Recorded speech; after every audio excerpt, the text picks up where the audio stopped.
Tara mga Mars, samahan niyo ako magluto ng waffle pancake. Welcome nga po pala sa Maria's Interest. Pagkatapos ko nga pong na-slice ang hotdog, pinakuluan ko na po sila. And prepare ko na po itong mga ibang ingredients. Pwede din naman po kayong gumamit ng ready mix na. Ang feeling ko nga po pala dito ay hotdog tsaka cheese. Unahin po natin ang dry ingredients. Inuna ko po itong all-purpose flour with sugar na. Then, sinunod ko yung baking powder tsaka yung 2 large eggs.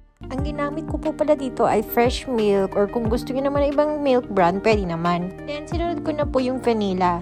Hindi na po ako naglagay ng water kasi gusto ko mas milky ang lasa. Pag nakumbine na nga po natin lahat sila, i-mix-mix lang po natin yan. Sabi ko nga kailangan namin ng whisk dito para mahalo-halo namin to. Only to find out na meron pala silang mixer. O diba? Gumaan ng life. So, i-mix lang natin yan hanggang sa maging smooth ng ganito. Pinainit ko na pala tong lutuan at kailangan palang i-brush to ng oil or butter. At sa sobrang excited ko nga, nakatitig lang ako habang ginagawa nila yan.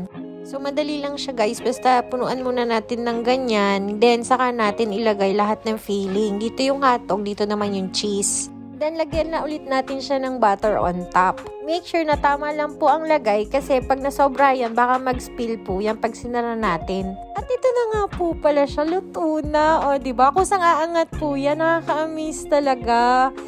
For the waffle! Yay! O, diba? Nakaka-excite lang magluto. Magpo-pop off na lang siya ng ganyan. Binash nga po pala namin yan ng butter para mas masarap siya. At syempre, para mas mabango. Then, ibaliktad lang din po natin yan para maluto po yung the other side. You can use other fillings like Nutella, chocolate, or yung mga white chocolate sa loob niya. Pwede rin po pala kayo mag-add ng flavorings like ube or kung ano man ang gusto yung flavors. So, dito mga guys, ang nagawa namin ay 27 pieces to be exact. O, diba, sulit na? So, anong gusto nyo? Ready mix or yung kayo ang gagawa mismo ng butter? Swak na swak po ito sa pangkape natin, lalo sa umaga at pangbaon ng mga bata. Sa mga nagtitipid din dyan, pwede rin to dahil marami palang magagawa ito. For the waffle! Thank you nga po pala sa mga taga-subaybay natin dyan. Don't forget to follow, like, and share. Thank you and bye!